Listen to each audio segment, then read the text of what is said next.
दोस्तों एक कहानी है कमलेश की, जो दिल्ली का रहने वाला है। कमलेश बचपन से ही धार्मिक प्रवृत्ति का था, इसलिए वो हमेशा से पूजा पाठ किया करता था। लेकिन फिर भी कमलेश ने अपने कई घर के सदस्यों को किसी न किसी दुर्घटना में खो दिया। इनफैक्ट इनकी जो माँ थी वो तो तीरथ पर भगवान के दर्शन करने गई थी और उस दौरान बादल फटने की वजह से वो मृत्यु को प्राप्त हो गई थी। दोस्तों ये कहानी दरअसल कमलेश की नहीं है, ये कहानी हम में से कई लोगों की है जो बचपन से ही पूजा पाठ करते हैं, धार्मिक प्रवृत्ति के होते हैं और तीरथ पर भगवान या माता के दर्शन करने के लिए जाते हैं। लेकिन फिर भी अक्सर हमें इसके बदले केवल दुख मिलता है। दोस्तों हाल ही में ऐसा ही कुछ हुआ है। वैष्णो देवी मंदिर जो कि जम्मू कश्मीर में है, वहाँ पर दर्शन करने गए इस श्रद्धालु के परिवार के साथ भी बिल्कुल ऐसी घटना घटी जो बेहद दुखद है। वैसे तो इस हालत में नहीं है कि इनसे हम पूछ सके कि आप कैसा फील कर रहे हैं, आपको कैसा लग रहा है, लेकिन फिर भी आपको सुनाते हैं कि आज देवी के बारे में इनका क्या कहना है।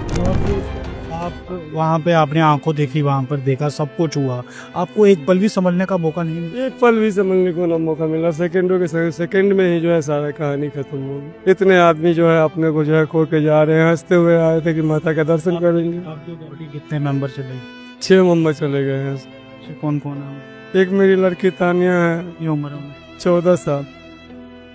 एक मेरी जो है छोटी वाली साली का लड़की है दीपांशी, उसका जो है 10 साल उम्र है।